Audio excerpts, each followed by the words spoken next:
the next 3 minutes, we're going to be showing you how to make stew goshth in a fast and simple way.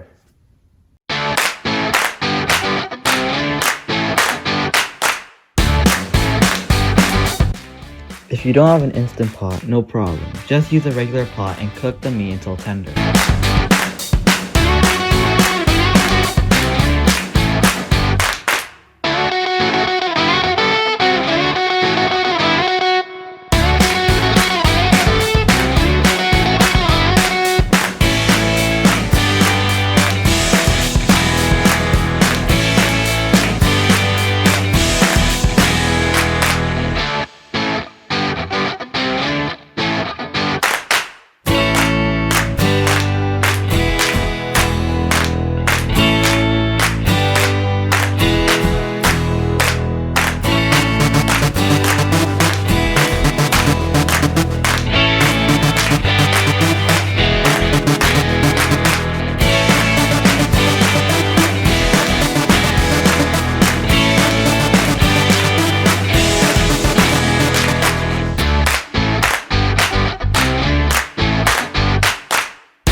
You can have the stew goshth with either rice or naan.